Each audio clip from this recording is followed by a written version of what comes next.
Lunga's favorite Star Wars series, The Bad Batch, just wrapped up its first season. Taika Waititi gives an update on his Star Wars movie. We have some Kenobi series news, even a little bit of exclusive information, even though it's kind of small about that. And Disney Plus Day is announced, which means we have a date for more announcements. So thank you all for tuning in. It's Chatooine, and let's get to it.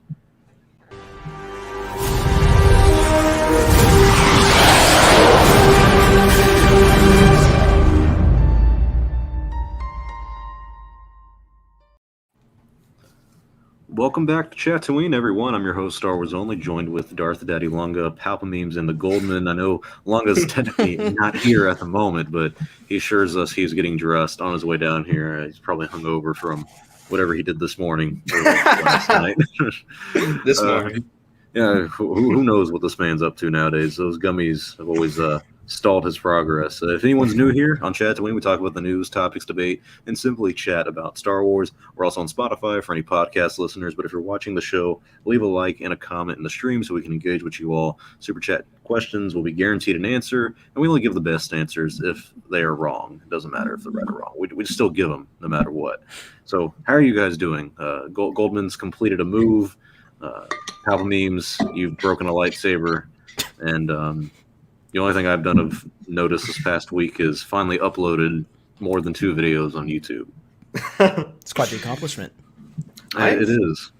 I've been doing well. My friends and I, we recently worked on a very fun drinking game. So my friends and I, we're pretty stupid when it comes to just things we do. So we would play a drinking game with shoots and ladders. You know, just the typical board game. You go down and shoot, you drink. It's that simple. So we made our own custom shoots and ladders board that's 400 squares long. And it took like 4 hours to complete, and we may or may not have been extremely hammered by the time we finished. So that was my weekend. That sounds like a good way to get alcohol poisoning. Probably is. I haven't forgotten my college days. Jeez, I mean, you just graduated, so it's you're still in there. Yeah. Still young. You can get your master's now or something, and still be in college, still live out those years. Even though I think the first 2 are the ones that most people are going to remember more than anything. Oh, COVID hit in the later years of mine, so. Yeah, COVID kind of stalled everything for us. Well, this is kind of a fun but random question. Matthew Kelly says, if any Star Wars movie protagonist can cook a meal in the kitchen, which movie protagonist in ranking, worst to best, cook in the kitchen? I would just go off of the 3 that we know, Rey, Luke, and Anakin. God, who do you think would be the best cook? I'd say probably Luke. I mean, he grew up in a farm. Yeah, I'd go with Luke. Rey made like one thing each day. She poured some flour on something and then it blew up into a piece of bread. Oh, that muffin? That muffin was a big deal when that movie came out there. Everybody was like really impressed with how that shot was done. Yeah, because it's an actual effect. Yeah. It's real, you know? It's real sets and practical effects, as we all wanted. Promoting underage drinking as always. Hey, I'm 22, so it's not underage. There we go. Dude, I think Anakin might surprise us. I think Anakin might be the best cook out of all of them. I mean, he cooked himself to a crisp on a what was the planet called? Jeez, I don't remember. Mustafar. Well done on that. Yeah, Mustafar. Dang, it's been a minute. I haven't thought about the prequels in a while. He had to do something to impress Padme, so maybe it was cooking. Yeah, it's kind of weird how they have an entire apartment that is like kind of open. They have like a balcony and everything, and the entire city can see them. But like, I'm curious, do Jedi get paid? Like, how do they afford a luxury apartment like that? I mean, it looks nice in my eyes. I don't know. Well, isn't that just Padme's apartment? And then Anakin, I assume, lives in the temple. I mean, didn't we see his like room in the Clone Wars?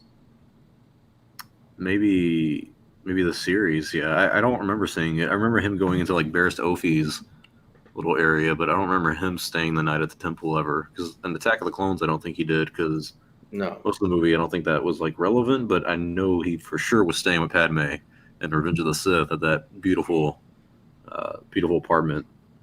You think the paparazzi would catch him? Especially since Padme is a popular senator. who was also assassinated. That also makes no sense. Why why would Jango Fett like try to assassinate her, right? And then she stays in the exact same apartment that she was almost assassinated in. Like, wouldn't they just try it again? They got bulletproof windows. Yeah, bulletproof windows that can only that Kenobi can like literally run and jump out of. After that, they got blaster-proof windows. My apologies. Oh, okay. Well, they need to get bug-proof ones because those little squid things came in. Before we get to Lunga's Bad Batch stuff, we can answer some questions if you guys have some stuff you want to ask. Which Bad Batch character is your favorite? Omega, Hunter, Crosshair, Tech, Wrecker, or Echo? Out of all of them, I think a favorite would have to be Hunter. For me, most intriguing is going to be Crosshair. What about you, Palpamemes? Omega. Really? She just pissed off so many people, and for no reason at all. It just made me laugh. So I mean, what are we basing our opinions on? That piss other people off. Yeah, you like. Well, I'm the same way as Palpamemes. Like I love the Martez sisters just because of how many people hate them. Like I don't even like them. I think Omega's like a very worse Grogu, but people were calling her a Mary Sue. I mean, it's like a 9-year-old. It's a 9-year-old girl and stuff, and I'm like, what? So, like again, I don't even like her character, but it's just funny the outrage one little person has on the fandom. I would agree with you, Star Wars only. Probably either Hunter or Crosshair. Hunter, yeah, I actually agree with you guys in all seriousness. Yeah. I'd like to see someone who says Echo because I don't think I could like the personality trait of Echo. I don't think I could do it. Yeah, I said in my review about it. I was like, honestly, there's been nothing on Echo for all 16 episodes, and I think we had the most connection to him character-wise than any other Bad Batch member because he was in the Clone Wars for a good chunk of it, and he was a big deal when they rescued him, and they just kind of didn't do anything with the guy. I kind of feel bad for him. He's destined to win for the writing staff, I guess. I don't know if we're going to get anything good for him with season 2. I hope so. It's like with Echo, he doesn't have like a defined role in the group. Like Hunter's the leader. Yeah. Wrecker is, I forget the terms, but he's like the muscle. Tech's the smart guy, and then Crosshair at least was the marksman. So like, what's Echo? The droid. I mean, he is basically. much, He literally droid. disguises himself as a droid in one of the episodes too. Yeah, because he's got the hand for it. I mean, I don't know how the guy eats, but the poor guy's kind of. He's got a left hand. Yeah, but what if he's right-handed? Wouldn't that suck? Like he could call it Jamie Lannister and ask for help. Yeah. Oh snap! At long last, our boy Lunga is here. Let's get him coming into the stream. You have no idea how long it takes to put all this shit on. Damn! I am sweating my balls off right now. I couldn't imagine, dude. Okay, let me back up a little bit. Let's get the full picture here. Wow, that looks great. That's impressive. Ooh, the jetpack looks good. Yeah. Turn the other way. So Din Djarin just decided to pop in. Could I- Your cord, turn the other way. If I were to slam your head into the wall like the Dark Troopers did, would you be okay? There you go. Now you're good. Say it again. I said if I were to take your head and slam it into the wall like the Dark Troopers did to Mando, would you be okay? I would be okay. The helmet would not. And then I would have weeks of fixing it ahead of me. Well, it looks good. Yeah, but this is hot as fuck. All right, hold on. Here, babe. You need to take this off my head. I would laugh if you just like walked into the wall or just My assistant, completely ate ass. Oh. Whoo! Oh, it's Pedro Pascal. Oh no! Now I know why he wants to be out of the helmet. Oh, so Grace Randolph was right. Damn it! I was about to say that. Thank you, baby. You're welcome. Oh man! Right, can I sit in this? I don't know. I got to see if I can. This is a very awkward sitting position. Well, hey, I have a newfound appreciation for what Din Djarin goes through just flying the ship now. Oh, clearly maybe I it's a should lot have had of her work. take the jetpack off before I sat down. Yeah, that's.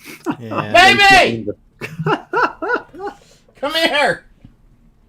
Let me mute so you don't hear me screaming. Imagine trying to sleep in that thing. That's what Din Djarin does. He sleeps with his blaster, and he was like, He sleeps with that on, and he also he also eats with it and everything. I mean, remember that one episode where he only Yeah. he only took his helmet off for that 1 second to eat? Mhm. Pedro Pascal cameo. Yeah, I told you guys we got connections. Look at that. Got Pedro Pascal in the flesh.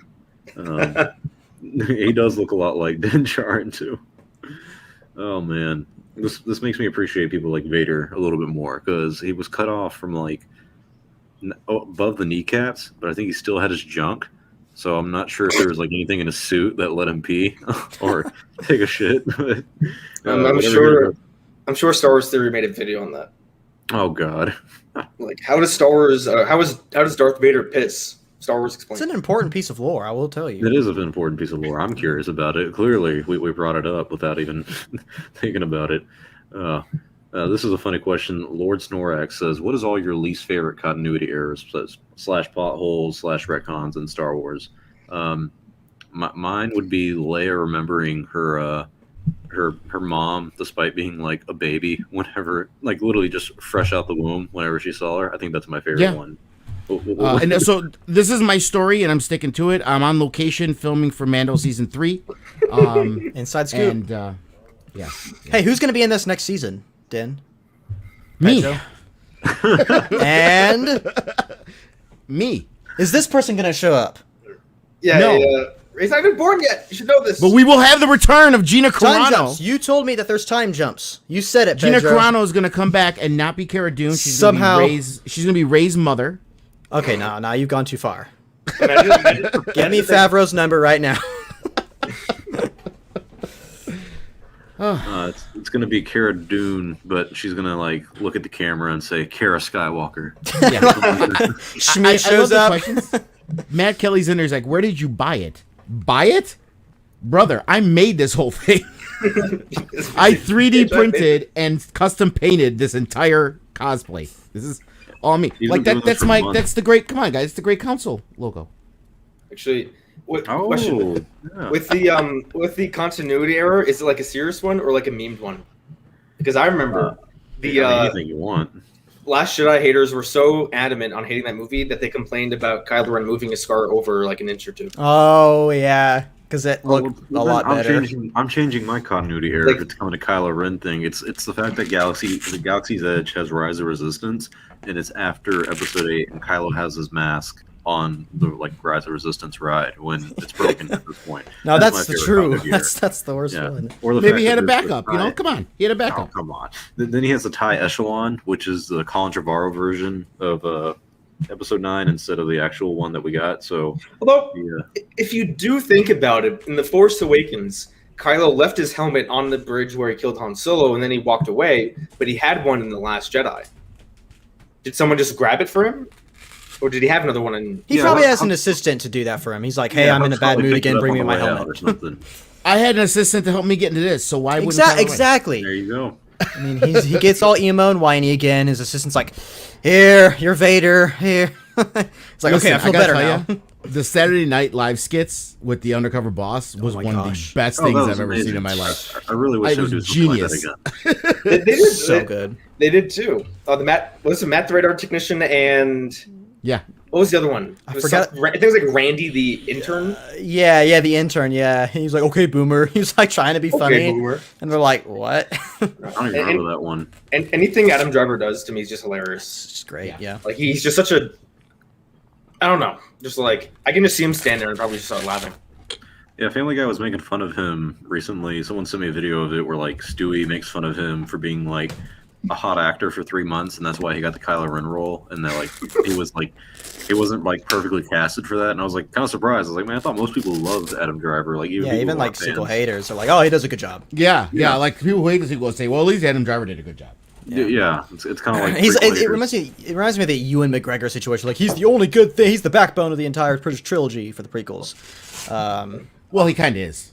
Yeah, let's say Oh, they're not wrong. hold on. He hold has on. like I take- one- I take he has it- like I one take it scene back. of I take emotion. it back. I mean, Ian McDermott obviously Yeah. kills it. Oh, yeah, that's Samuel Palpatine. Jackson killed it.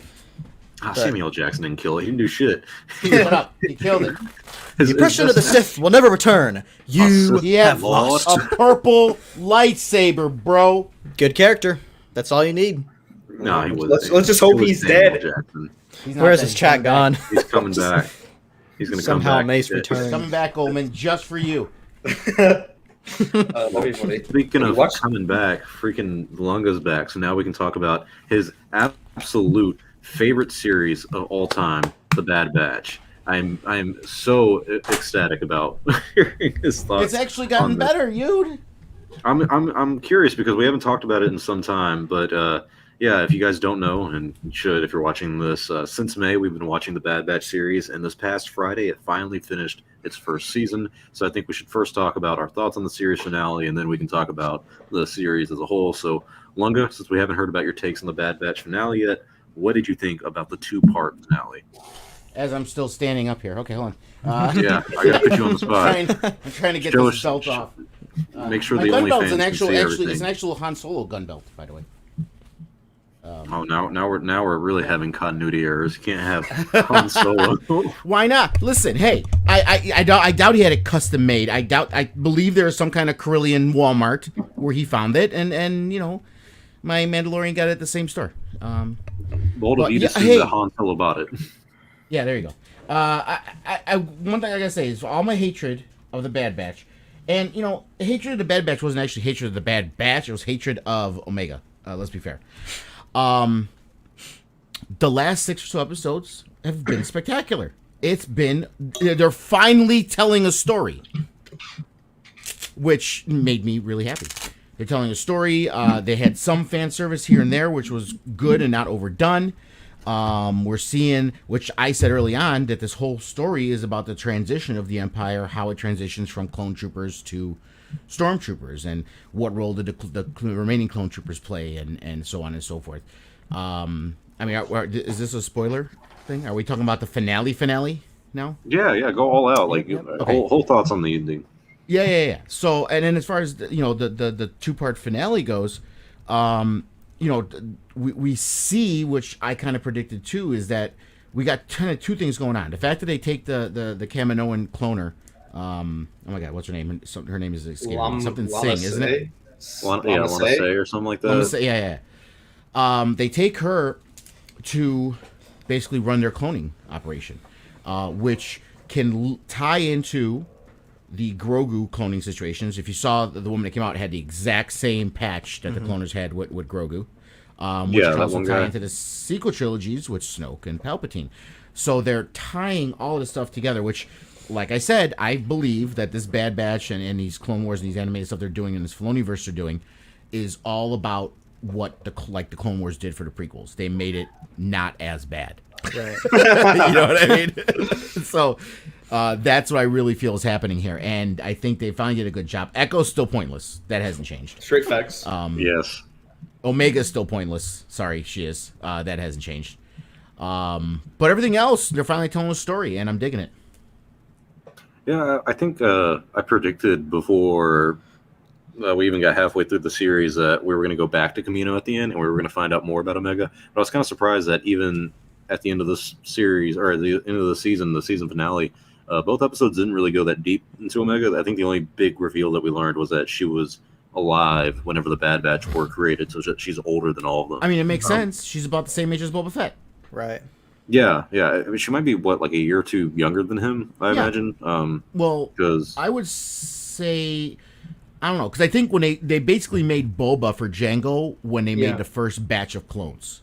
That was the condition that Jango Fett had. He's like, I'll do the cloning thing if you can make one regular human I can raise as my son. If anything, maybe she's a couple months older. Like, she was the first test subject. You know what I'm saying? Like, they took Jango's DNA, and she was the first clone they made to make sure that the process works. But it's Then curious once why the she's a process worked- female compared to everybody else. Like they're all males. Like To it's distinguish. clear that. Yeah, I mean, but she doesn't even look like them that much either. There's a lot of uniqueness about her. She even has an accent that none of them have, which kind of throws me off a little bit. What do you think, Palpatine? I know you've been happier with what we've had so far. What do you think about the finale? Because I've said it on my channel. I found the actual last episode a little underwhelming, and a lot of people are annoyed with that word now, underwhelming. But I feel like the whole thing was a little underwhelming. So, Palpatine's Goldman, what do you guys think about the season finale? I was pretty happy with it. My biggest issue is the fact that they split up the season finale into 2 parts, basically, which is the most unnecessary thing they could have done. And I mean, it literally starts off where that episode 15 it'd be left off at. Like, it was clear they just like went into Premiere Pro and hit cut right at that end part, and then they just brought it up again. And that to me felt very pointless because this final episode, yeah, it is underwhelming as a finale. But if you watch the episode 15 and 16 together, I do think it's a pretty good. If that was one episode, that would have been a much better way to do it. I'm very happy that this show basically confirms what I think all of us deep down know, which is that all this Filoniverse, whatever you can say, ironically, and I say ironically because all the YouTubers and clickbaiters claim that he's going to delete the sequels or whatever, but we won't get into that. It's really cool to see that all of this in some way, shape, or form is all tying into this resurrection of Palpatine, which I know that it's a very controversial. J.J. Abrams said, he's like, I know a lot of people are going to hate this, but I felt it's what's right for the story, and I can appreciate that. I did like his return. I was just disappointed with the lack of planning and lack of explanation for it. However, what's more important about it is what's in the actual movie itself about him, Palpatine, at that time. Anyways, this Bad Batch pretty much confirmed, especially with that new report or that new information that we got about that planet from Legends that Thrawn works on, which is a cloning planet. Yeah. Or cloning mountain or whatever. Deal. And so basically, I'm going to be making a video on this too. It basically confirms all that I've kind of been predicting almost, which is where all these shows are kind of working their way for this resurrection of Palpatine, and I love it. I think that's a really good way to do it. It's not overdone, like we see the Snoke clones in Mando. We hear that Snoke theme also in Mando. We hear Kylo Ren's theme whenever Grogu's throwing the stormtroopers around. But I'm excited, and I think what's going to happen is they're kind of setting up this whole Thrawn thing with Ahsoka, so I believe they're going to take a lot from Legends. They're not going to make Luke or whatever that clone Luke is. It's being replaced by Snoke, right? That Luke thing is going to be Snoke, right? And so I think it's really good to have Thrawn, this love character, and have Thrawn, Moff Gideon, all working with whoever's on top of everything with that whole Palpatine resurrection. Yeah. Pretty much confirmed now. They're basically doing their own canon version of Heir to the Empire. Yeah, and honestly, okay, I'm looking forward to that. It's already done with Palpatine's resurrection. Obviously, they're going to show how that happened because it's the most ridiculous thing ever. So, of course, you need to show how that happened, and I'm hyped. I cannot wait to see what comes out in the next 3 years, and it's going to be great. It's going to be great. What do you think about it, Goldman? Are you kind of happy with the direction things have taken over the past few episodes? Not really. No. I completely disagree with Lunga. I don't know what the story of this show is. I mean, they do some things. Yes, they establish a little bit of what the galaxy is like post the Clone Wars, how they're phasing out the clones. But to me, that's not like the main story that they're trying to tell, because it doesn't really have to do with the Bad Batch. Like we see a little bit of the stormtroopers. You know, they brought up like the TK units. They go back to Kamino. They see it's completely deserted, and we get a little bit of hints towards the future in the finale. But when it comes to the actual story of the Bad Batch, the crew themselves, the original 5 members and Omega, I'm not sure what the story is they're trying to tell with these characters. And to me, I think what they're trying to do is the reason why Omega exists is because, it's happened so many times where they get into a situation and they're like, we can't do it. It's too risky. And Omega's like, Hunter, we got to help. It's the right thing to do. And then they go help. I think it's like them trying to find a purpose with their lives in a post-war period. I don't think it's done all that well.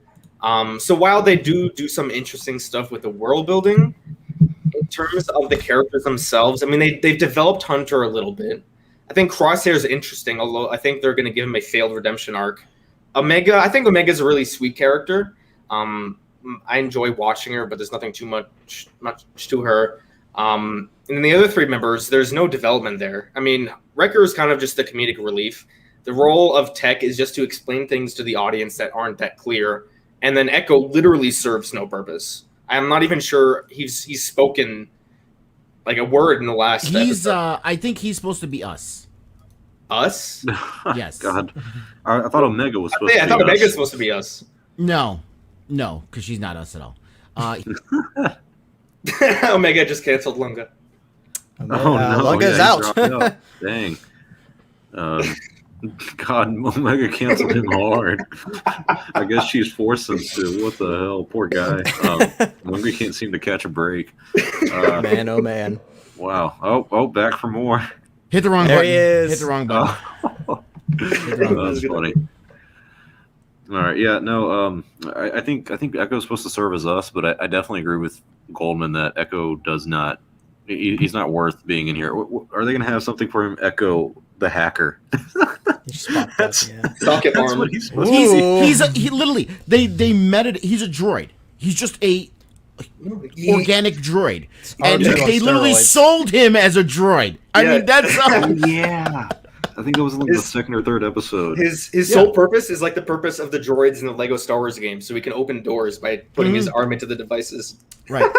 Yeah, man, that's kind of sad because I mean, I really liked him in the Clone Wars, and the fact that they've talked about Fives and Rex so much, and he's showed no emotion or like just it really feels like they haven't cared about him. He's like the Finn of this series, where it's like, oh, he had the most potential for an arc, and they completely took that away.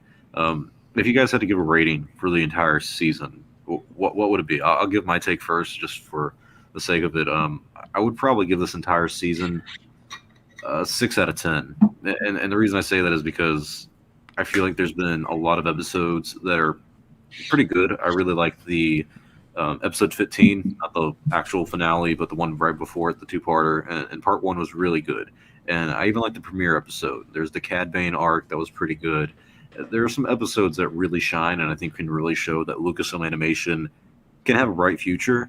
But there's so many episodes that really remind me of Star Wars Rebels, where it's just kind of filler, and for filler's sake. And like Goldman was saying, there's cool aspects of world building, but all that seems kind of inconsequential to the Bad Batch. It doesn't really seem like they have an impact on a lot of the stuff going around them, and so that makes it hard to enjoy them as protagonists if, no matter what's going to happen, Ryloth is going to fall, which is fine. It's not like I'm expecting them to take back a whole planet.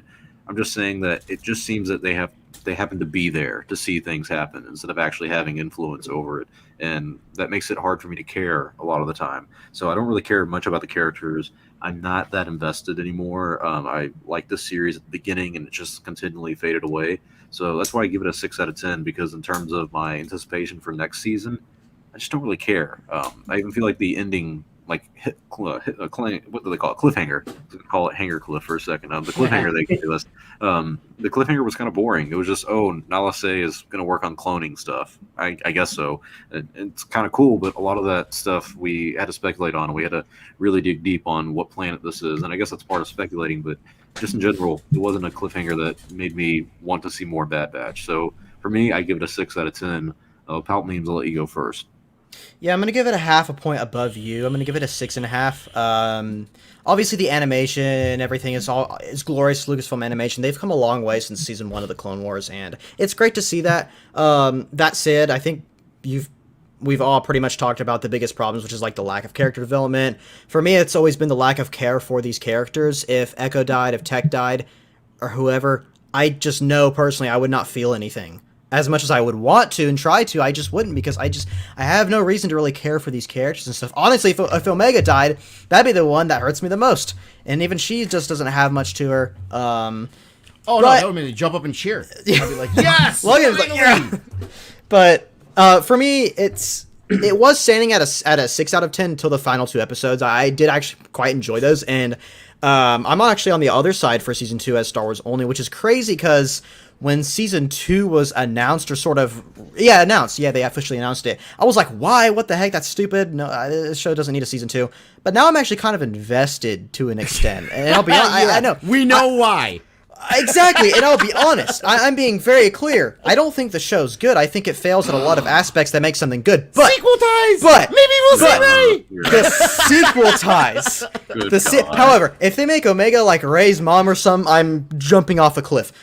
Same thing if they make Rey actually tied to Luke's severed hand, but that's another story that I don't want to think about. But no, I'll be honest, I'm a sequel simp, and I'm fully aware of it, and the fact that they are setting this stuff up, I'm like, yep, that's getting a half a point above, and I do like that. 6 out of 10. I hope they learned their lesson for season 2. I know everyone says, first season of Clone Wars and Rebels is all bad. I'm like, I understand that, but you think at this point they would learn? Right, that's my issue. It's like it's happened so many times. I'm not as, I guess, forgiving. It's just a cartoon show for little kids. What am I doing talking about it? But I do wish they did kind of learn their lessons from the problems that season 1 of the Clone Wars and Rebels did have. But that said, I'm actually kind of more invested in it now, and I look forward to see where the overall story. Hopefully, it starts getting somewhere more often in season 2. But 6 out of 10 for me. All right, Goldman, what about you? What would you rate the season 1, and are you excited for season 2? I would probably give it a 5 out of 10. And I think a 5 for me is the lowest I can go without having any like strong negative emotions. Like I'm not angry, I'm not like annoyed. I'm just like I'm a little disappointed.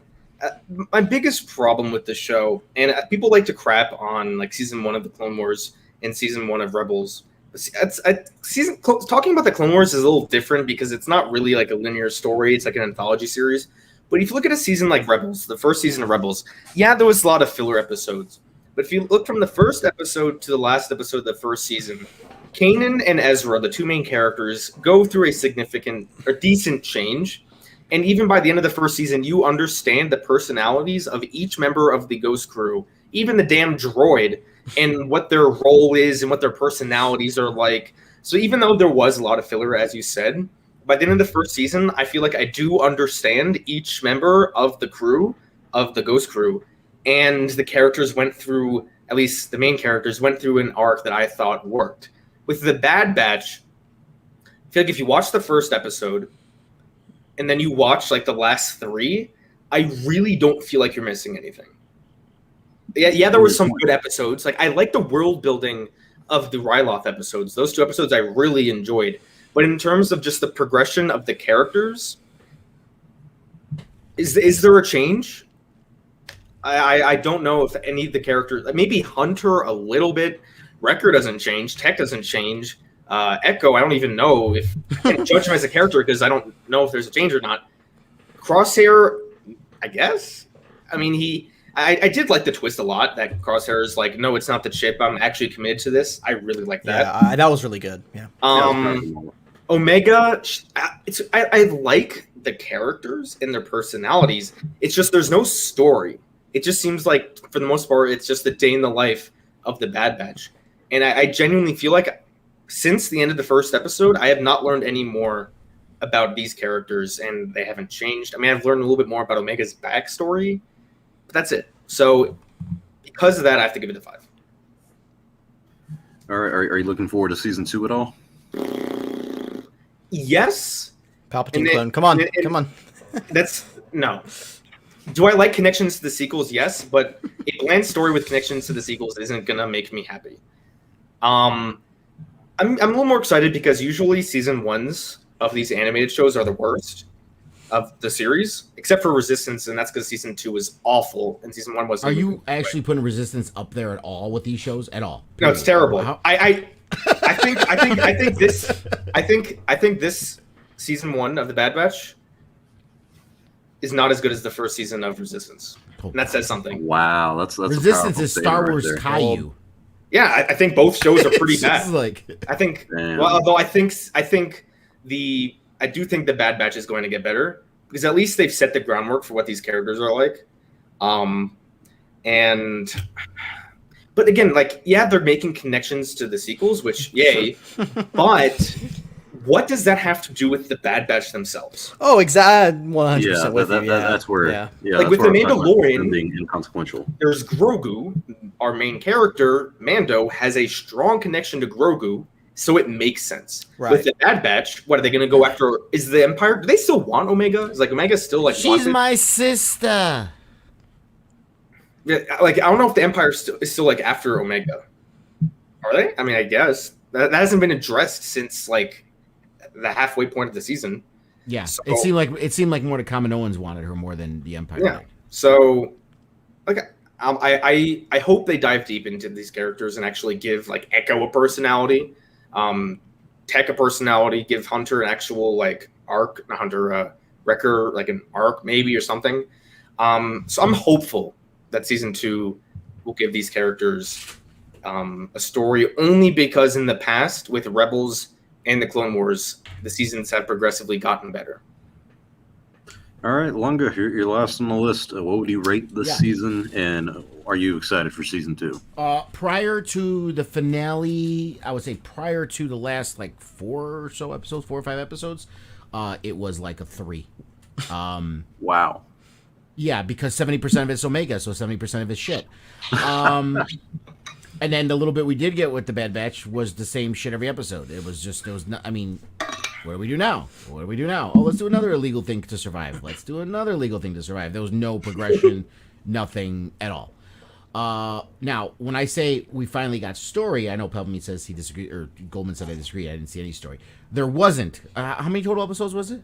16. 16, excuse me, 16. Yeah, see, it's so weird. 6 of them were so forgettable that I completely forgot there was 16.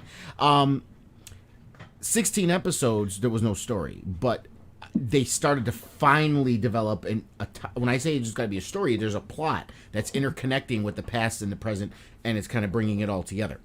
So that's what I mean by there's an actual story now. But it's all backloaded at the very end of the the season. So the series itself doesn't feel like a story at all. After what I've seen with the season finale, it's up to a 5. Out of 10. I'm not gonna say I'm excited to season 2, but I'm a Star Wars nerd, so I'm like, well, I gotta see what happens. How does this stuff tie together? How are they gonna got you now. explain this? How are they gonna explain this? I gotta see what it is. So I'm gonna suffer through another, 75% of the show being boring as hell, just to get to the few good episodes that I like that make sense.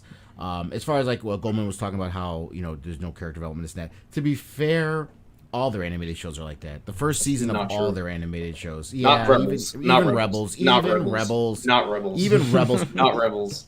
Ezra was just as annoying to me as Omega in the first season of Rebels. Yeah, I'm with Oh, Lunga. he was annoying, sure, but at least he went through some sort of an arc. At least Kanan did.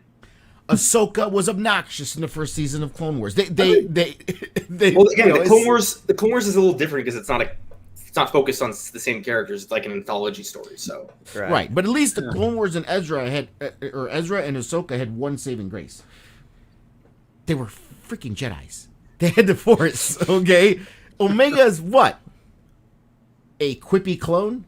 I mean, a clever clone? I mean, a clever clone that's girl? I mean, what does she bring to the table? She I like her feels voice. more real to me than something like Ezra, and I agree with Nick here. I can tolerate Omega more than I can tolerate Ezra. Looking back, like at Rebels, I mean I think that entire series came out over the course of high school for me. So I remember feeling like, okay, like I'm close to the age range I guess they're going for, but I'm not sure. Then as time went on, looking back, I still cannot stand Rebels. The animation, the characters, to me, a lot of it just kind of falls flat. Even Kanan didn't get you? Because Kanan is what got me. That's what got me was Kanan. I really didn't care for Kanan, honestly. To me, my favorite character out of all of them was either Sabine or Hera. Zeb was kind of cool, but he was just kind of the big guy, and I know the guy who voices Semi well, and he's a good guy, but like in general, that entire series wasn't much for me. But before we skip on to the next topic, I do want to ask you, because we all talked about season 1 of all the animated series, and a lot of people have mentioned that the first seasons of the Clone Wars and Rebels are bad compared to the rest of the series. Do you guys think Bad Batch is going to get better as it goes on? Because to me, I hate this argument now that it's, like they have a pattern of doing that. I'm kind of with Goldman, I think you're talking about it, like, okay, they should kind of get out of this. Or maybe it was you, Palpatine, memes, who said, like, it doesn't have to always be. They should have learned by now that, hey, we need to make this structured. Exactly. It's kind of a poor excuse for bad storytelling, in my opinion. Mm-hmm. And someone else put a comment in the live chat that if you take away, like, pretty much 11 or 10 of the episodes from this season and only keep 5 to 6 of them, you pretty much have the entire story, and you're not missing anything at all. And that's how I felt about Star Wars Rebels, at least for a while. So do you guys think the Bad Batch is going to get better in season 2, maybe even if there's a season 3? Do you guys think it's going to get better as time goes on, or do you think it's going to just still stay the same kind of level of quality? Because all of us combined, we seem to be rating season 1 at a 5.5, maybe a 6 at most. I think it will get better, only because it doesn't really have anywhere to go but up. I don't see this show. I don't see the show like getting to a point where it'll start making me angry. So I feel like it'll just get to a point where it's slightly better. I only think it's gonna get better by default. and I'm not making an excuse that these first seasons are usually bad. I don't want them to do that, but the pattern is that it usually gets better, and if that's the case, then I'm excited. So, All right, what about you, Pal Memes? You think it's gonna get better? Yeah, I'm with you, Goldman. I think he says nowhere to go but up. It can get worse for me, but no, it can. I don't think it will. Right, no. I think so. Yes. Simply because it's like in my head, I'm like, okay, how much more filler, pointless episodes can you make before you're like, okay, we have to get this story going, right? It's pretty clear that this last 2 episodes especially, they started driving that story that seemed to me that like they wanted to tell. And so I'm kind of with you, Goldman. I'm like, okay, yeah, I guess you can't go any lower than that because it's like, how much more can you do? That's just random filler nonsense. Also, my second reasoning would be this show has virtually, obviously, it's got people talking about it, but it's compared to all the other stuff. I mean, it's on the low end of talk. I mean, there's no one that watches. My little brother who loves the new Star Wars movies. He likes the Clone Wars and stuff. He doesn't like the show at all. He's like, this sucks. It's boring. And so obviously he doesn't count for everyone of the younger audience, but from what I've seen, there's just no talk about it because nothing really happened. And so I think Lucasfilm definitely is going to be learning from that. I think we don't know the numbers and stuff, but I guarantee the views are much lower than they probably hoped for and anticipated for the show. And so I think they're going to be kind of digging down on the main reasons why that is. And I think they'll learn. I am looking forward to season 2. I do think it'll get a tremendously better. It's interesting that you mentioned like people talking about it because I wanted to put a poll up on my Twitter and I put one up on my Instagram account that has around 180,000 followers just to see kind of how people felt, just to gauge the audience reaction. And so for my Twitter poll, I put up 4 options at the show, like if season 1 was great, good, okay, or bad. And only 6% of the people said it was bad, but the second most popular option was okay. And then the one that got the most votes was good. Only 19% of people said it was great. And that to me just kind of seems that it's floating around that middle area that we seem to be putting it at. Mm-hmm. I think on my actual, let me check. I'm seeing if I can find it on Instagram. But I think on Instagram, that one actually had a lot more people say they like it. They said that they thought the first season was really good. I think it.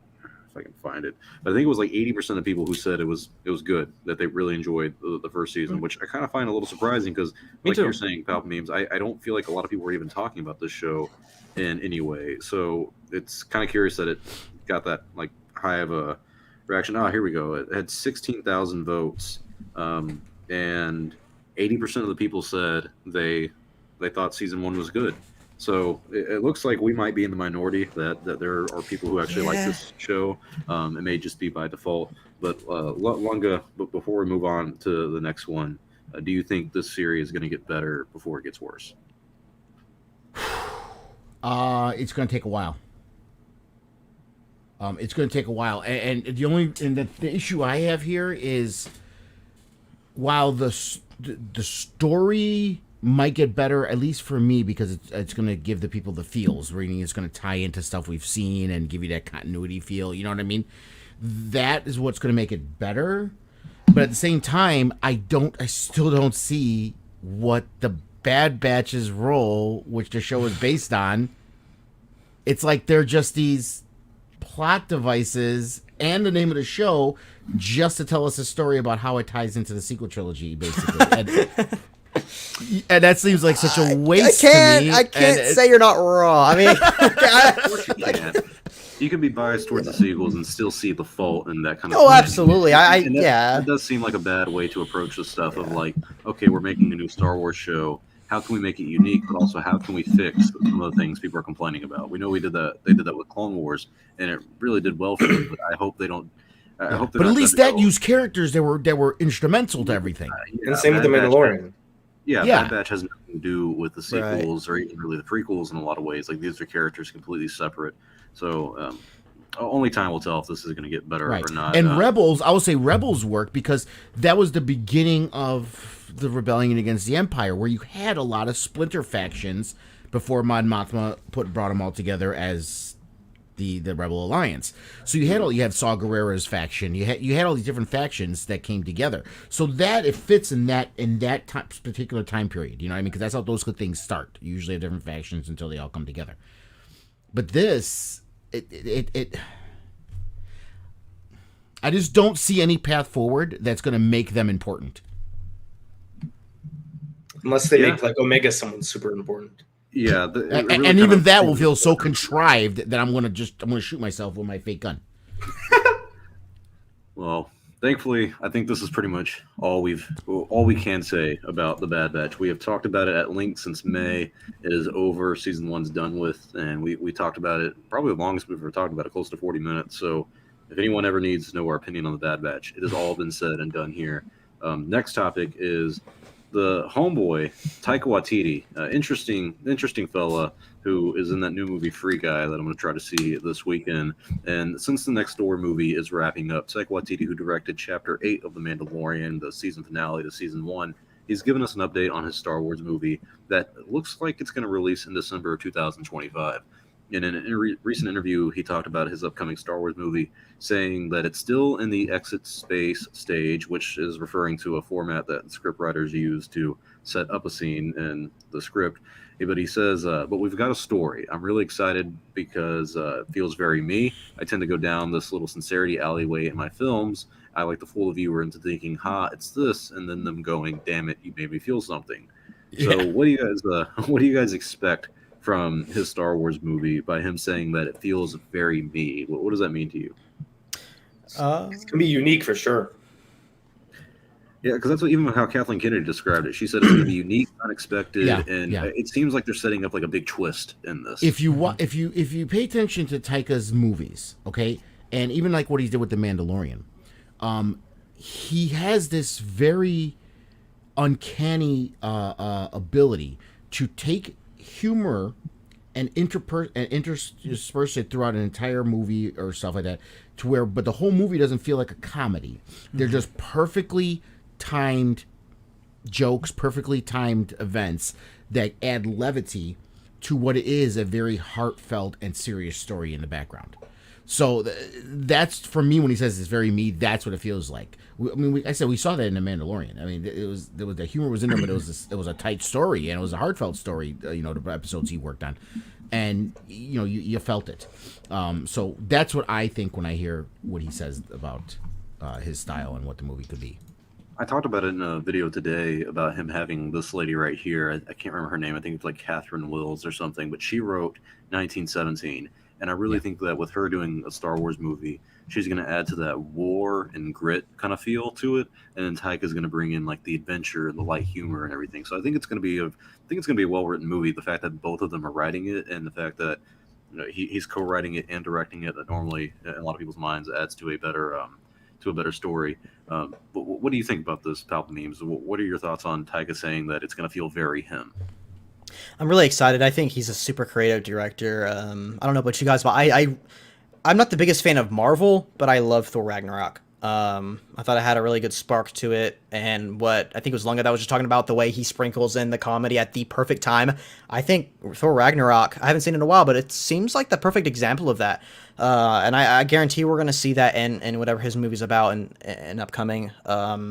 I love how he's already joking. I don't know if you guys saw, but I think this was like 2 months ago maybe, where he said, man, I can't wait to ruin your guys' franchise again, or something like that. That kind of attitude just, honestly, like in a weird way, just has me even more excited, because it's like he's going to do something very bold and creative and unique, and he's going to do something that he's like, no, this is what I want to do. This is the story I want to tell, which I think you very, very much need when it comes to anything Star Wars. Otherwise, it'll start getting stale and everything start repeating itself. I'm really looking forward to it. I don't know. I have no idea when this story is going to take place and like the canon timeline. And I don't know. I'm excited. I like him. I don't have anything against him at all. And I love how he's kind of already joking about Star Wars fans saying he ruined Star Wars with this movie. But yeah, I think it will have a huge heart to it. And I think that's all I can expect right now.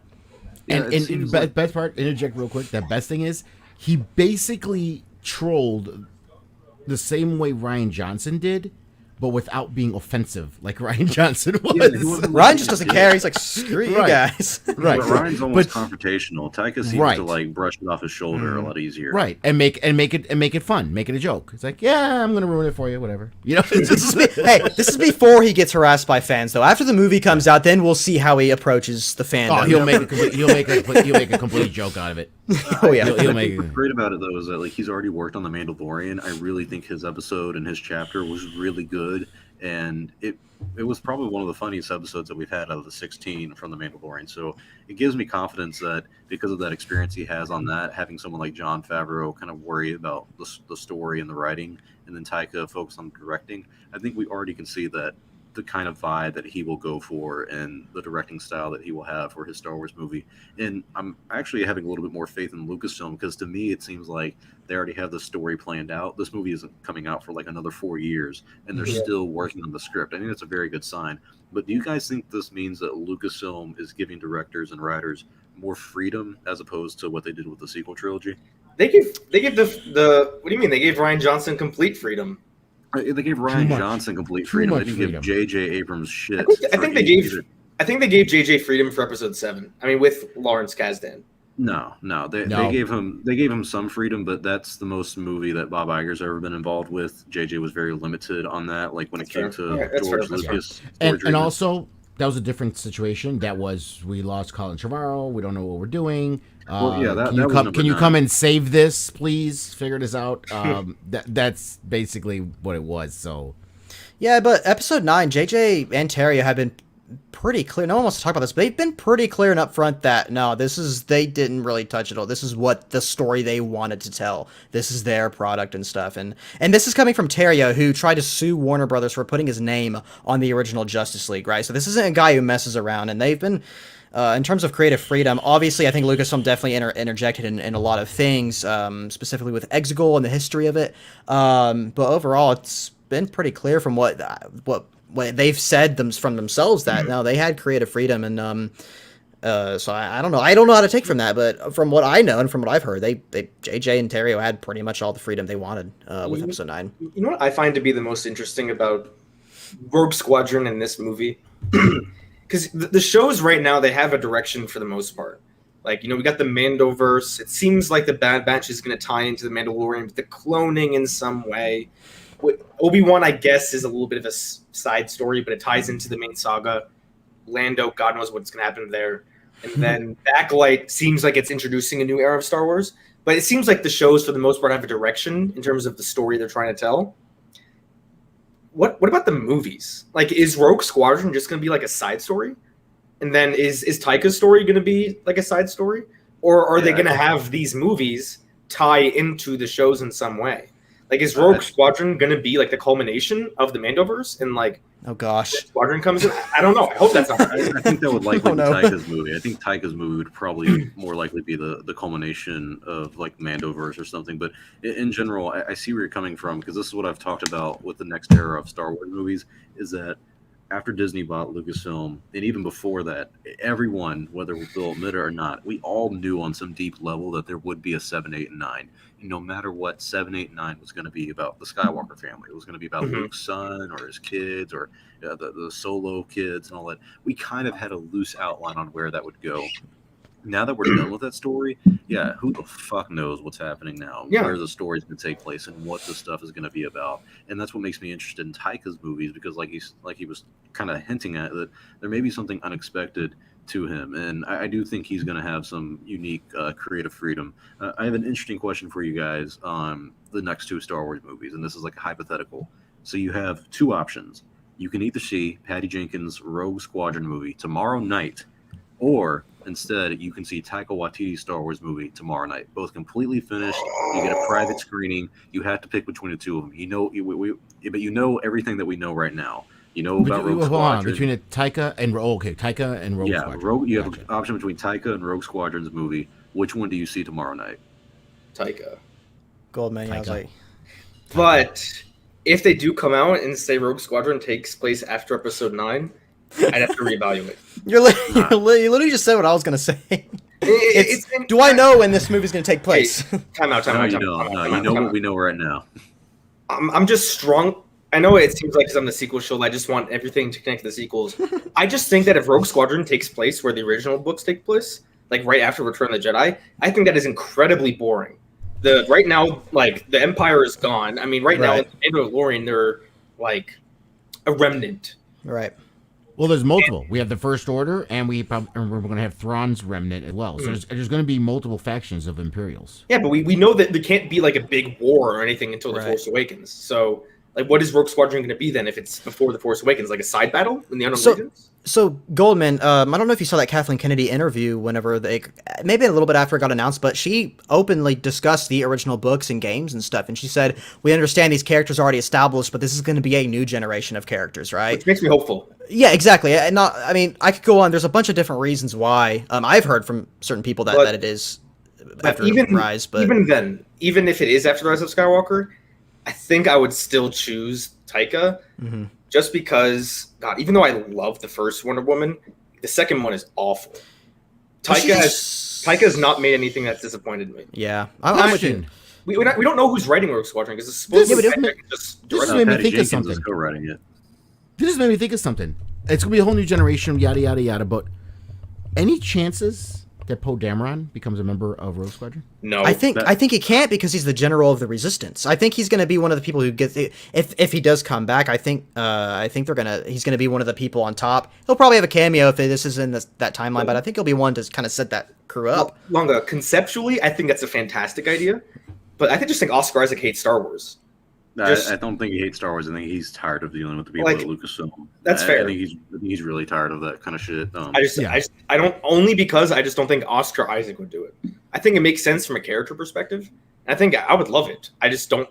I'm not even having that expectation. I mean, he did make that comment about if I needed to buy another house. Yeah. He's like, if I need to buy another house, sure. Yeah, I mean, he probably would end up being like the highest paid actor. Well, here's my thing: if they got Harrison Ford to come back, however many times.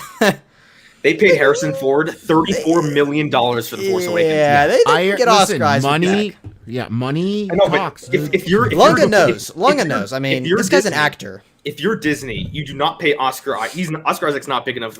Definitely. He's not getting $30 million. Are you kidding me? After Dune and Moon Knight, I don't think so. He's a draw, sure, but Poe Dameron is not. He's not Han Solo. Right. Yeah, but like Lunga's saying, after Dune comes out and after the Moon Knight series, I think his evaluation in terms of pricing would go up, and his star power sure would. Yeah. I'm not sure for him though. I'm not sure if he would want to settle again for Star Wars. I mean, he even vocally said like he wished they would have killed him off after The Force Awakens. So I think it's too soon for him to come back. Like literally, he would be. Yeah. He just did Rise of Skywalker, and this one's coming out in 2023. So 4 years later, he's in another Star Wars movie. I think if we knew he was going to come back, we would have already kind of known by now. I'm also picking Taika's movie though over Rogue Squadron just because I think he's a better director than Patty Jenkins, and also the fact that he's co-writing this and he's having the writer from 1917 co-write this. That gives me a little bit more confidence in this movie. So I picked this one, and I'm really curious on how this movie is going to play out because it seems like it could be a really good thing for the fandom because it's going to be like a breath of fresh air and like a very unique perspective on Star Wars, or it could be something that people just absolutely hate, and Taika might enjoy that. He might be like the next Rian Johnson, and that'll be a fun narrative. Yeah, he's already trolling and stuff. I mean, can I say something? Yeah, I mean, for me, the difference is honestly, other than the directors, I mean, Patty Jenkins still, even with Wonder Woman 84 not being great for me, Patty Jenkins is a very good director, and so I have her up there with Taika. For me, it's more about the subject matter. Not that I don't care about Rogue Squadron, because I do, but I just have this feeling that Taika's is going to go into some more lore and stuff more, whereas Rogue Squadron is like Patty sold it. It's a fighter movie, it's a fighter pilot movie. That's what it's Top Gun. It's about fighter pilots. Her father was a fighter pilot. That's what it's going to be about. Which is still going to be a fun movie, and I'm still going to want to watch it. But if I got to compare the two, I think his is going to have more lore or more deep impact than a fighter pilot movie. Right. I want to say something really quick. If I had to drop every single Star Wars story right now in production, every single one, Mandalorian Season 3, everything to see Rian Johnson's trilogy, I would do it. Jesus Christ. Oh, man. Okay, we're going to have to reconsider your employment. I'm not saying that to troll. I genuinely would do that. I'm not lying. I would say that if I could get it, if that means we postpone all the other ones for like whenever Rian Johnson would release, and then we get Rian Johnson's trilogy for like the next 2 to 3 years, just because I would really like to see the fandom implode, and also to be able to say, "I told you so." The views, Star Wars only. Think about the views. Yeah, no. For me, it's the poetic justice of saying "I told you so." I guess another way I could say "I told you so" is this Kenobi series. Oh yeah, you've been holding on to that forever. You've been holding on for that forever. Yeah. Oh no, I will be holding on to the Rian Johnson one for a minute. You don't let go of grudges. Yeah, maybe he'll let me interview him because he'll be like, you know what, you were right about my trilogy, and also you hate The Last Jedi, so maybe he'll be kind to me. But we did get some, I guess, good news for the Kenobi series. Our friends at LRM Online ran a store today, and they said that Kenobi series has wrapped filming, and I wanted to confirm this, so I reached out to a couple sources, and 2 of them actually denied this report. So the little tidbit of news that I have today is that Kenobi is still filming, but it will finish filming in 2 weeks and is slated to finish on the first week of September, which could be good news because Disney also announced that they're doing a Disney Plus Day. As odd as it sounds, the streaming service just reached 116 million subscribers, so they're going to use Disney Plus Day as a day to announce multiple projects coming to the service, and that takes place on November 12th. I think it's going to be kind of like the Disney Investors thing that we had. Oh, because we dropped the ball on May the 4th? Yeah, I got you. Oh, 100%. Like, what a great time for everybody. So I'm pretty confident we're going to get the Book of Boba trailer for this event, but I think now with the news about Kenobi finishing on the first week of September, probably going to get a teaser for that at Disney Plus Day. Do you guys think that could happen? Do you think they're going to actually promote 2 shows at the same time? Yeah, I think we might see something for the Book of Boba Fett before, because if the Book of Boba Fett's going to come out, well, it depends. When did we get the first teaser for the Mandalorian? Yeah. Did we get that like just a month out of the show? It was a month. Yeah, I think it was like a month before. Okay, then actually I take it back. Then we probably will. Yeah, because it's not a movie. They don't need to market it 8 months in advance. So yeah, I don't know. I mean, I don't know if they're just relying on the fact that Star Wars has selling power alone. It's like, well, we don't need to do it early for the shows. People are going to watch it. We have all the subscribers already. They're there. Well, you know what I mean? But let's be real. With Mandalorian Season 2, they didn't really market that all that hard, and it was still a wild success. So yeah. Well, again, that was just something that they knew. I think they'll tease Obi-Wan. I think they'll show something for Obi-Wan. Nope, I can't else. agree.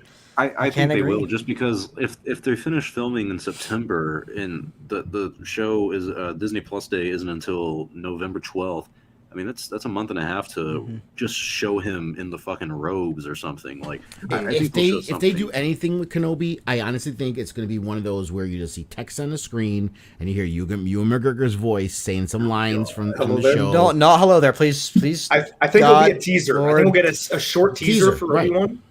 And you'll see a flash of him like opening up the lightsaber, and that's all you're gonna see. I think that will break the Star Wars community. So here's one that would break, I guess, the Star Wars community, maybe even the internet a little bit. Is we see it's like black. It kind of opens up a little bit, and we see Kenobi light his lightsaber, and then a red lightsaber is ignited. But like you can't tell if it's like Darth Vader's hilt or a hilt or a Sith Inquisitor or something like that. Just see his face with a red glow. Someone is igniting it across from him. Yeah. I think something to get all of our nerd boners hard out of nowhere.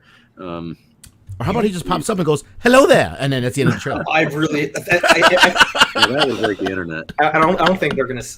Actually, should we place money right now? Do you think in the Kenobi series, at any point he'll say "hello there"? Yes. I will bet you all. At least once, he will say it once in that series. I don't think so. Yeah, actually, I would say no a year ago when this was announced, or maybe about a year ago or so.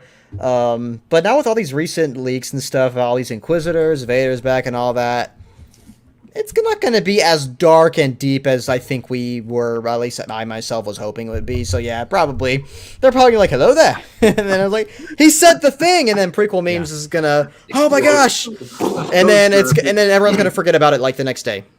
This guy said it's going to be the opening line.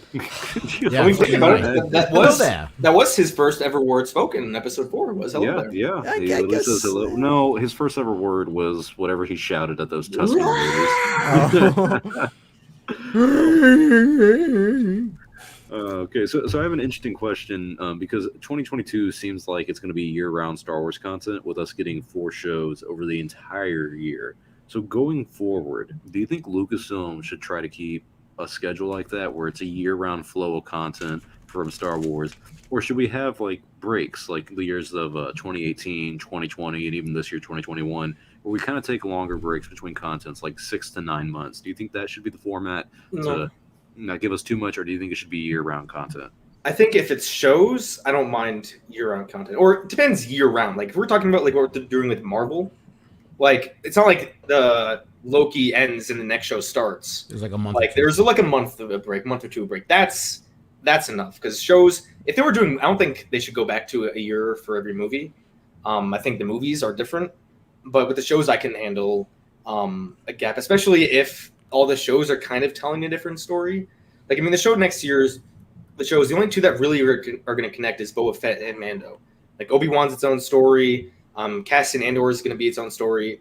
I guess Bad Batch might tie in with The Mandalorian, but it's really its own story. Well, don't So I forget feel like Rangers of the New Republic. that's not coming out next I year. mean, I don't see how. It's 20, It's over not 20 coming out years next year, before but Mando. It's definitely going to come out.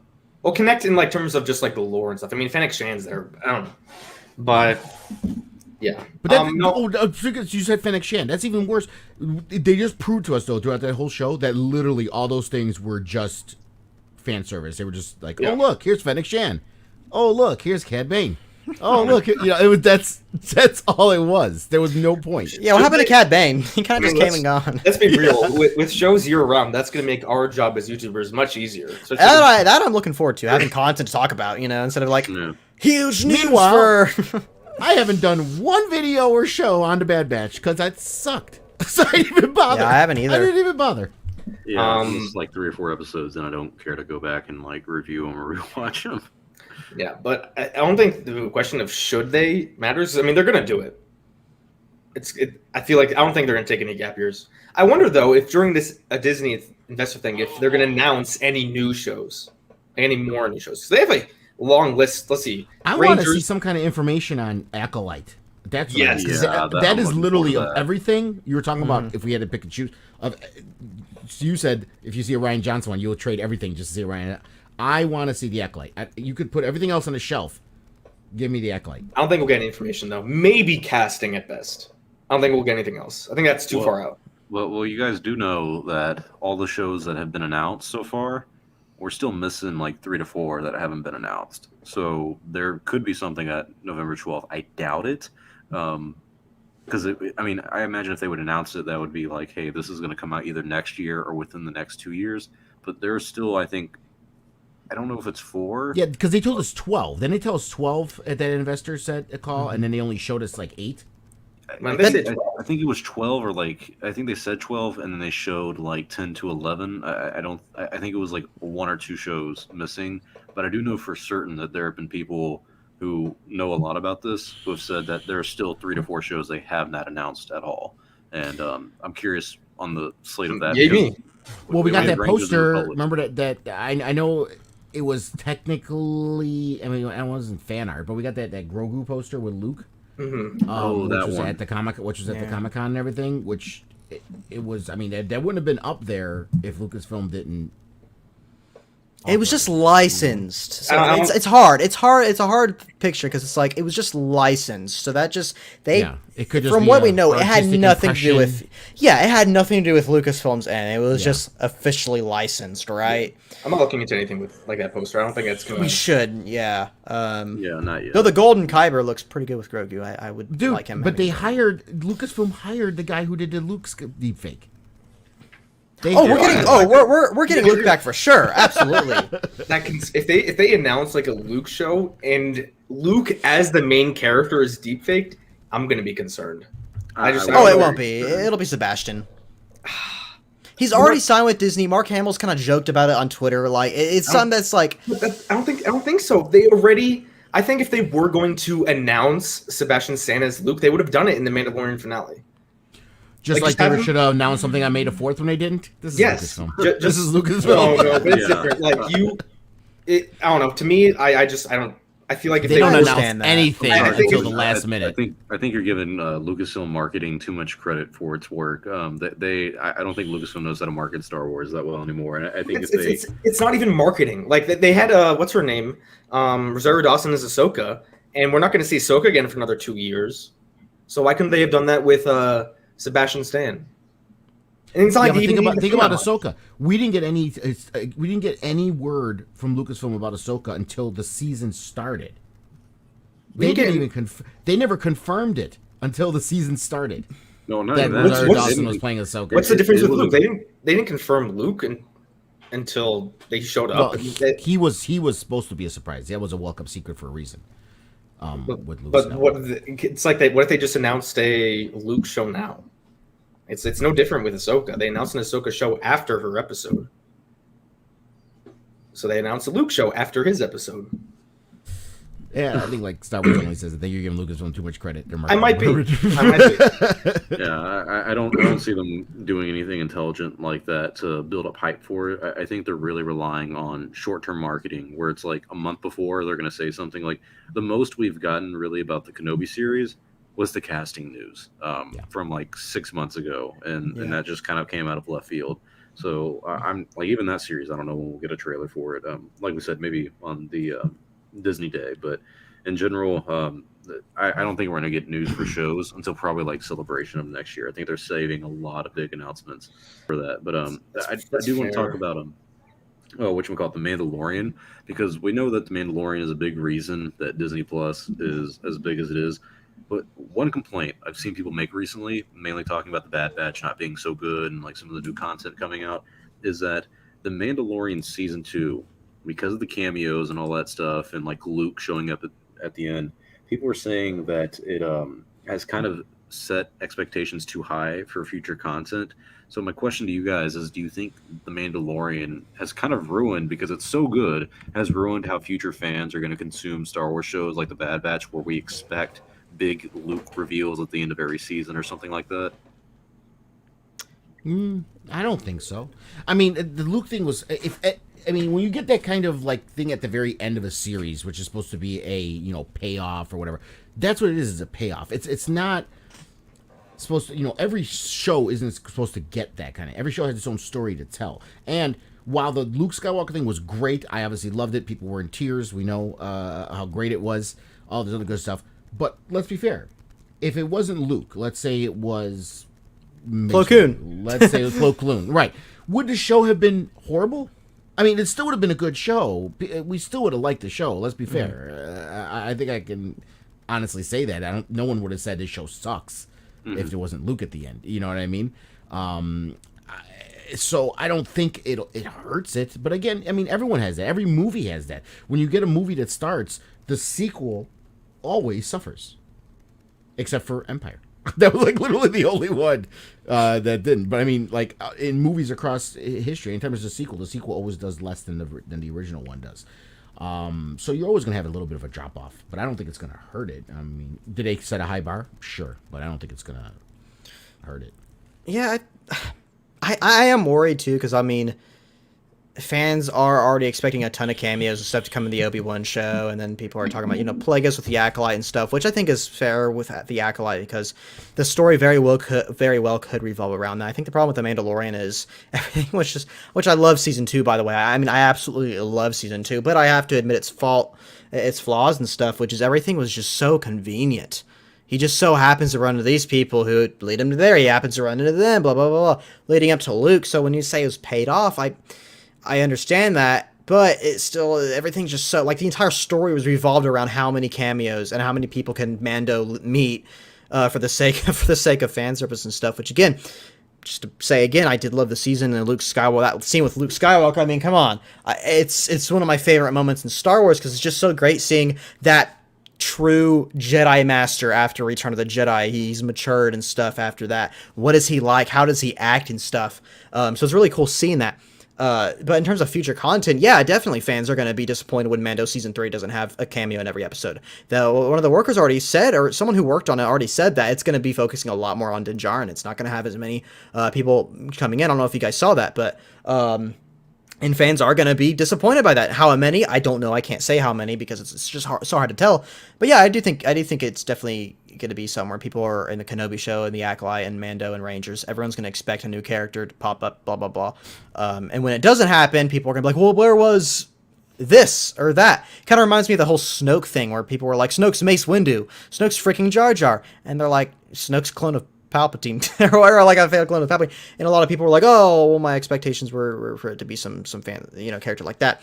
It didn't happen, but with this Mando thing, I do think it can hurt it, maybe in the long run. But again, I still Star Wars fans are Star Wars fans. I do think to an extent, if the story is good, the majority will like it.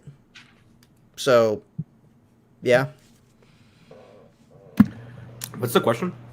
Yeah, I just shoved my face. By the way, Zach wants to know what you're eating. I'm eating steak with some noodles and spinach. I was going to say steak. The way he had that fork and knife going, I'm like, that's a steak. That's a steak. That's a steak. Good meat. Goldman, we were talking about like how a lot of people were saying that the reason people don't like the Bad Batch and people were kind of concerned about the future of Star Wars is that Mandalorian Season 2 set the bar too high, and that because of all the cameos and the big reveal with Luke at the end, that it's going to be hard for fans to enjoy future content when it comes to consuming Star Wars shows. Do you think that's going to happen at all? Do you think people are going to be like, oh, it's not as good as Mandalorian Season 2, so since they can't top that, it's not good? I don't want to believe it, but I think that is going to be a concern because I was watching some of Star Wars Theories videos. Nothing against him, but a lot of people value his opinion, and he's always like, the ending of Bad Batch was disappointing. We didn't see any Vader. We didn't see any Inquisitors. We didn't see this or that. A lot of people care about cameos. As unfortunate as that is, a lot of people do. And if we don't get another Luke, like if Luke doesn't show up in Season 3, I think people are going to be very disappointed. My only hope is that there wasn't cameos in the first season, and a lot of people still love it. Yeah. But you make a good point about Season 2 set the bar, so will fans be disappointed afterwards? I think so, but I really hope not. I won't be, but I think Jon Favreau can surprise us all again, because I remember when it was just us three, Goldman, Lunga, and me, we were talking about during Chatooine's, I think, first season, whenever The Mandalorian was coming out, we were really concerned about Season 2. I mean, you guys remember all the episodes we did before it where we were like, dude, another cameo. This is going to show up. Another. Yeah. Like, it got to a point where we were like, damn, like, is this really going to be as good as the first season? Because I thought the first season was pretty much perfect. And after season 2, it was like, damn, there's like only one episode in Season 2 that I did not like. The rest of them, because I was rewatching it. It's still really good. The cameos, besides Boba Fett, they all work. Yeah, they did work. And, right. I mean, I you gotta disagree remember with you, Palpatine, when you were saying that like it was convenient.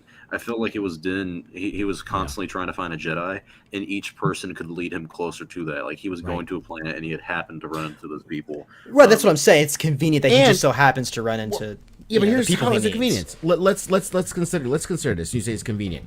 The Bo-Katan entry is not convenient. That's actually Agreed. makes a lot of freaking sense. It's so perfect for the storyline. There's no convenience there at all. The only convenience is 3 episodes looking for she it, just too, happens from to episode really 1. know Ahsoka, Right. which is perfect. But that's not a convenience. That's already been preset up prior to this show. So the only convenience is that she exists and it's perfect for this show. The only convenience was fair. The only convenience was Boba Fett. Boba Fett, yeah. Yeah. But Okay. that was Fair literally point. just Fair to- point. That was just to bring him in for his show. I mean, that Fair was- point. Besides that, there's only 4 cameos really of previous characters: Bo-Katan, Ahsoka, Boba Fett, and Luke. we Bo-Katan- do have Timothy Oliphant's Cab Vanth. That's Cobb not. Vanth. Hey, that's. I would not say that's like a cameo. No, it's not a that- big right. It's not Yeah. a big movie guy. It's from the book, Yeah. but yeah. So I mean, I completely agree. Bo-Katan makes sense. Ahsoka, I wouldn't say it's convenience, but I can understand where Pablo Memes is coming from. But to me, Ahsoka works. Boba Fett is a complete convenience. They put him there just so he can have his own show. That's fine. You know, one shoehorned cameo, whatever. Luke's makes sense. As much as I didn't particularly like him completely hijacking in the end, I wouldn't say it was convenient to me. So Well, Luke's my favorite one. Let's be fair. He's the only, as we know, based on what we know from the movies, everything else. He's the only Jedi, technically, confirmed Jedi that calls himself a Jedi that exists, and the only one that starts an academy. Exactly. It's earned. I do think it's earned pretty well. It makes sense. And the other cameos, I mean, with Ahsoka's cameo and Bo-Katan's cameo, I feel like they didn't hijack the story. But Boba Fett's a little bit because they just focused on him fighting while Grogu was getting captured. And then Luke's completely took over. But I don't think any of them were, none of them were too distracting. I don't think any of them were forced either. I mean, they all kind of. John wrote it in a way where it felt very natural. Like the beginning of the season, he's like, "I need to look for another Mandalorian. Like, I need to get this." Basically, his mission from season 1, the ending, the armor told him, "You need to return this child back to his kind." So we always knew in season 2, his entire goal is to find a Jedi, and that started off with him being like, "Okay, like, where do I find this Jedi? These Mandalorians apparently can help me," or something like that. So he goes to find Bo-Katan. Finds her. She tells him about Ahsoka. Ooh, a little medium rare there too. Good. Oh God, that's some good shit. So he goes to find Ahsoka, and then she leads him to Luke. Basically says like, "Oh, you need to take Grogu to this thing," and then whatever Jedi can show up and help you from there, pretty much. And along the way, he of course dealt with Boba Fett, all that, and then Luke shows up at the end. But it all felt like a very natural progression of the story. It didn't feel like kind of like in the Bad Batch where it's like, oh, Cad Bane's here. or same with like Rogue One where it's like, oh, it's the guy who said you'll be dead and you remember Darth Vader and all this stuff. Like it was just cameo after cameo. It just kind of felt like cool because it was fan service. Guys, something if you look at like the sequels, like if you take the fact that they're away, if you take away the fact that it's episode 7, like Han showing up is a complete convenience. We forgive it because it's episode 7. He has to be there somehow. Yes, if a cameo like that happens in The Mandalorian, that would be forced. Like if Han Solo just showed up out of like, hey, what's up? Hey, I'm Han Solo. Right. Yeah, that would be forced. But with the sequels, we forgive it because they have to be there. Something like that would be forced. I don't think any of the cameos we've seen so far were forced, except for maybe just being on Tatooine in episode 5. The first season, that was a little forced to me, but even then, my co-host Yellow just kept talking about it. Why are we always on a desert? Why can Star Wars not get away from a desert? It's always in a desert. There's only so many places they can do. I mean, we've been to plenty of planets. The lighting is so good there on those deserts. Yeah, it's such a natural lighting atmosphere. It's so easy to film. You just have a sun, and then you're good. You got one source of light, and it just solves everything. So I have one more question for today's show. It's a binary system. Well, yeah, but the suns are like all like right by each other, right? Like, aren't they like right by each other the whole time? I don't know how. Does that planet have 2 moons or something? Do we see 2 or 3 moons at night? I have one more question for you guys before we end the show, and I wanted to make it a fun one. So the expanded universe is no longer canon, but if you can take one character, one book or story, even if it's a trilogy or a series of books, and make it canon, what would it be and why? And Goldman, since you have your mouth full, I'm going to let you go first. It's fair. Probably, and this might be weird for me to say because I've never played the game. Probably KOTOR. I think if KOTOR was canon, like I want to play the game. I'm just doing too much stuff right now. I think if they made the story canon, it's an easy translation. Like it's a realistic one too. Again, I don't know the game, but I've heard that it's so far back, there's nothing really you can contradict in the canon. And I've heard that what's his name, Revan and Bastila, they could be a dyad. There's another sequel connection. Oh. But yeah, that's probably realistically my most one. And also Star Wars only, I told you we can't forget that one topic we brought up before. The one for Lunga. Oh, yeah. We'll get to that after. Yeah, we'll get that after this question. And I feel like we already clearly have Lunga's answer to who and what he would make canon. Darth Revan, who is technically canon, but maybe his story could be fully canon. Obviously, I don't have my headphones on because I had to put this on, but I think this should answer the question of what I would like to see. Since in the game you can choose Revan's character, I want them to cast Brie Larson as Revan. Oh my gosh. You. Goldman, you may have gone too far in a few places.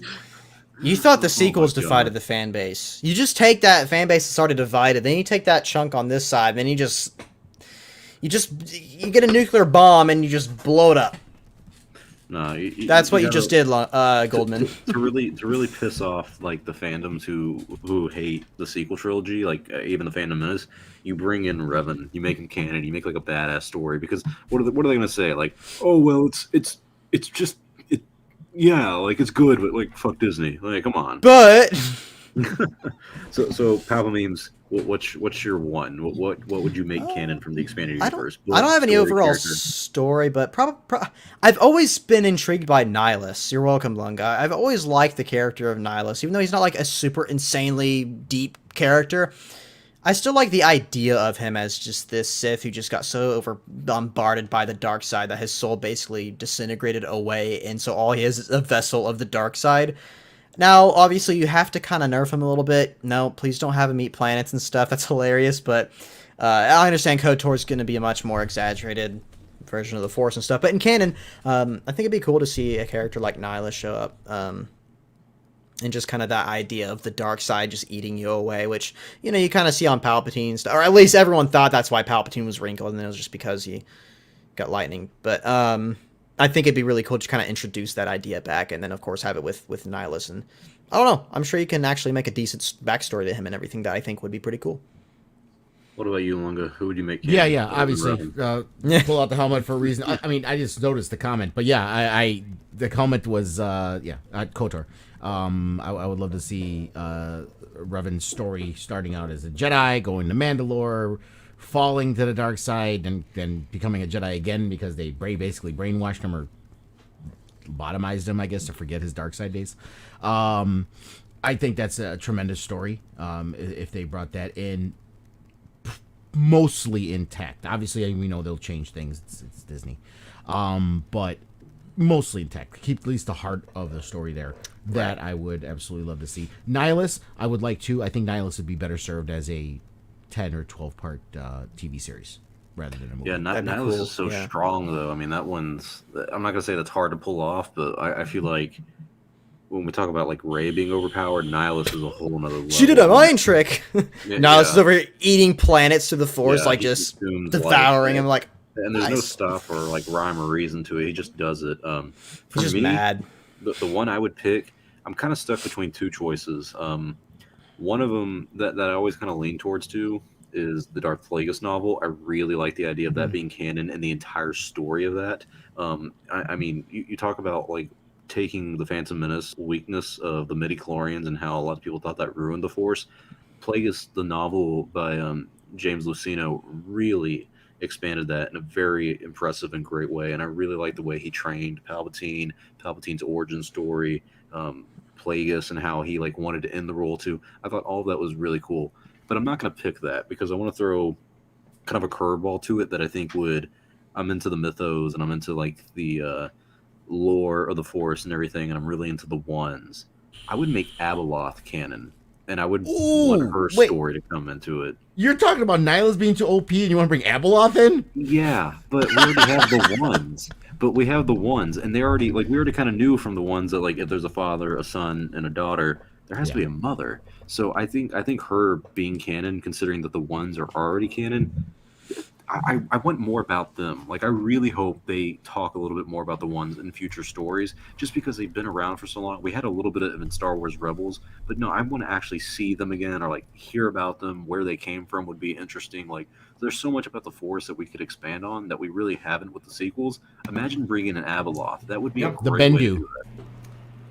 Yeah, the Bendu's not bad. He came in from Rebels, and what's he? Just the guy in the middle, like he's Force creature. Yeah. They look at the Force as the Force, the dark side, the light side. It's just all the Force. Can I give a non-Force related character? Prince Shizor. Who the fuck is that guy? I don't know who that is. He's from Shadows of the Empire. Oh, is he? I don't know. I forgot the species name. Didn't he have a thing with like Leia or something? Like he was trying to marry her or Yes, something? he used pheromones to seduce her. Wow. Oh, That's all it He took. was a very good character, by the way. I mean, Han Solo was according to her, kind of smelly too. So I mean, Yeah, but Han Solo used the fact that he was, He's a 30 Solo, he's years got that- old, and he's got Carrie the- Fisher was 19. Han Solo's She got the likes wide she body. likes scruffy looking nerf herders. I mean, it's her thing. Who's scruffy looking? Yeah, I would pick Abeloth. And yeah, I would have Brie Larson play Abeloth too. I think that would also. Just have her play all of them. Abeloth, Revan. Just have her play all of them. There's only Nihilus. one thing I want to see Brie Larson do, and I think she would be spectacular as is I already know you're talking about. Samus Aran, Metroid. Oh. Not Star Wars. Oh, Yeah. I thought you were gonna say that person in the High Republic. the Varkos. Yeah. Oh, Varkos? everyone's I been don't- talking about her. I don't think she'd be a good Varkris, but if you guys Really? have a Varkris. Republic, you should. I don't know much about Brie, No. but I think she's got that. Avar Chris has a lot of emotion. I'm not trying to attack Brie. I like Brie. I think she's okay. I didn't like Captain Marvel the movie, but I think Brie's Right. okay as an She's a good actress.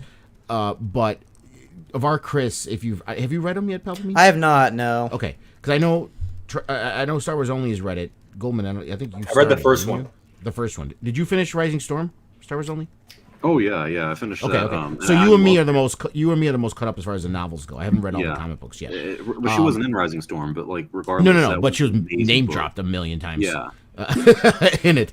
But she's a very, very like empathetic. Like her whole thing is about connecting with others and a lot of empathy and a lot of feeling and a lot of caring, motherly almost in a way. You know what I mean? I don't think Brie can pull that off. That's I fair, don't think yeah. I would see Well, her she as has a range Varkris. though. She did win an Oscar for that one movie. Yeah, I was gonna say. I always forget the name of that movie, Room. but yeah. I mean, I don't know. I don't really care about Tommy casting. Wiseau. No, that's the room. Honestly, though, I do kind of Uh-oh. take that back though, because it's like I like when Star Wars casts nobodies. Like Daisy Me Ridley, too. Mark Hamill. Yeah. Every Yeah, single I main don't- has just been someone who just kind of came from not a insane spot and stuff. The only ones that are kind of there are like Sam Jackson as Mace Windu and stuff. So it's like I hope they continue Yeah, because he that. petitioned for that. He Yeah, asked me, oh, hey, yeah, dude, oh, yeah. can you You find a got- role I mean- for me? We're gonna say no. He really wanted to sit in the chair in the Phantom Yeah. Menace. Oh gosh, he's like, Yeah, Lucas was like, "Well, I gotta market to the black people, so gotta get Samuel Jackson in there." sits in a chair. I know another hot take, and people, I'm still convinced that people hating on the High Republic are hating it on concept art and not the book. I don't think Great they've bet. read it. Yeah, no. And- I said for my this review on is- the Rising Storm, one of the best Star Wars stories ever. Thank you. That's what I was just gonna say. Well, it's not that big of a hot take. Thanks, now Star Wars Only, since you agree. It's not a hot I take 'cause think it's honesty. yeah. I think it's one. I think it is, if not one of the best Star Wars stories we've seen to date after the original trilogy. It's especially the that damn entire good. arc about Elzar Mann and like Yeah. what he went through that entire and the ending. Like it's been a long time since I put down a Star Wars book, and I'm even talking about the Loadin'! Big Long book. Loaded. I put down the Rising Storm, and I was like, I have to know what happens next. Like Yeah. I have to. I can people can call the High Republic SJW and all that shit. I don't give a fuck because I'm enjoying my ass off with some It's of a these good books. story. Some of them suck. Like I really didn't like Into the Dark by Claudia Gray. I thought that was a really big miss. But Light of the Jedi is really good for what it was, starting a new era. And the Rising Storm, it should have been a movie. Like I shit Yeah. you not, that should have been a movie. Have there only been like 3 actual books? I know there's been a bunch of kid books, but I have 3 of them. I'm not sure if I'm missing any. I have Light of the Jedi, The Rising Storm, and the one that Claudia Gray did, Into the Dark. The Claudia You don't- Gray you one. don't Yeah, I have think to those are read the only Claudia 3 adult ones. I know the what's her face. Other ones are more for kids. Yeah. Yeah. The Claudia Gray one is like the Steve young Ireland. adult, but it's still Yeah, young adult, right? But it still has more mature just content. Ireland than- made yeah. one called Yeah. Into the Shadows. Ireland, that's the came one. out, and I haven't. she's read the it author yet. everyone hates. Yeah, Yeah. and I'm not But a that's fan of her because that much. she talks a lot too much crap sometimes on the internet. That's the issue. And I'll say this honestly: her problem is the same problem Cara Dune had, just on the opposite side. It's like just shut up. We don't Yeah. care. Just be quiet. You just If- write if your I- stories. If I was Lucasfilm in a contract, I would say you cannot be on Twitter. Yeah, Ooh. just get off Twitter. Like that would solve so many problems. Yeah. That would, but that would, and freedom of speech would be like Right. the argument there Well, against that. Well, it's a contract. You're signing a contract. No, it's not freedom of speech. It's like you don't want to do it, you don't have to sign a contract. Yeah. No one's forcing you to do it. Or There's lots of companies. There are lots of Yeah. companies, depending on the company, that has gag orders where you can't go on social media if you're a part of a certain company or whatever. Not even movies. There's just certain companies that don't. If you're a government employee, you're really not allowed to teachers. do a lot of stuff. Teachers have a ton of restrictions. Yeah. At least where I live. Imagine how many problems would that solve in the fandom if Twitter just didn't exist? Just destroy Twitter. Many. I love Twitter. I have so many friends on Twitter, but like, holy cow, you can't say you like a movie without people sending you death threats. Jesus. It's like, I have no man. friends on Twitter. I was have getting flamed the other day There's- on there. I have friends. internet people on Twitter is what I Yeah, have. I would say that's Twitter. Acquaintances. My sole purpose for Twitter is to get news and occasionally troll people. Yeah, my Twitter's literally just for Did you my say get writing news or and get nudes? my channel. News, and who gets news on Twitter? Good lord. Yeah, really. But, I mean, Problem means that's it. See ya. Good talk. Screen goes fade to black. All right, good talking to you guys. oh, maybe Actually, we have, like, no. I Avatar. take it. If I spent one day in really hardcore Raylo Twitter, that stuff is creepy. Oh, Yeah. dude, when I made that billboard, when I bought that billboard, holy cow, there's people threatening me to kill me with a knife. Not surprising. It was Why was insane. That's May a bad way to 3rd. go. Not Yeah. surprising. It's so dumb because here's the thing: everything you like, I can't stand. But I don't want to see you dead. I like you. It's like, Do you though? Do you? But it's like no, it's silly. I don't. People. It was nuts. Yeah. It was, All right, Star Wars only. We let's gotta go to that last topic. Oh yes, I was about to end the show too. All right, Yeah. Lunga. We're, I don't know if you heard, but they announced a Halloween Lego Star Wars special. I know we tagged you on Twitter. it was about a setup. this. It was a setup. Thank you, Goldman. Yes, It was a yes, setup. Yes. It is obligated in the contract to watch all new Star Wars content for Chatooine, so we have to review it. Lunga, on a scale of 1 to 10, how excited are you for that series? Oh, there he goes. What's they got? This is the only Lego that gets me excited. Okay. Hey! Anything else? Yeah, Oh. and Din Djarin's back there too. I don't got any. But I got the whole little set. I don't have any. Yeah, my daughter bought them for me. But yeah, that's about the only thing. Like I like Legos. Like I like playing Legos. I like building Legos. Are fun. You know, it's I don't care. I don't care if I'm 47 years old. I can play with fucking Legos. Don't judge me. But the cartoon. Dude. Wait, you're telling me you're not excited to see the Darth Vader resort on Mustafar? No. It's a cool concept, man. Cool, better than Life Day. That's No, for sure. I'm not. a Especially good point, Are they gonna have what's his face voice Darth Vader too, like Batman? Are they gonna have Will Arnett voice Darth Vader But too? you know- and just have him be I'm Darth Vader. You know what I'm Darth character? It takes Darth place. Vader. You know what character is going to be in it? Palpatine.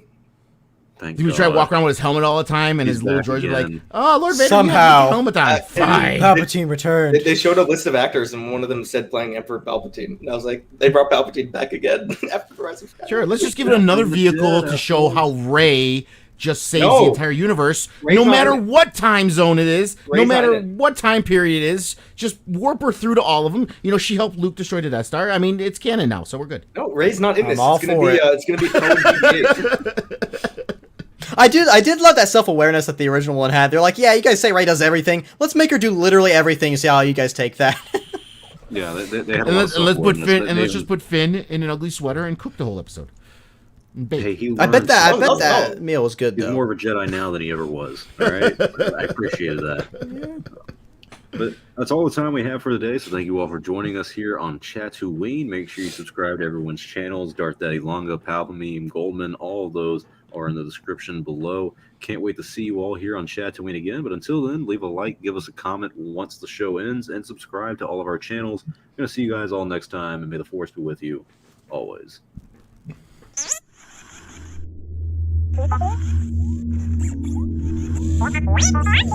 Wow.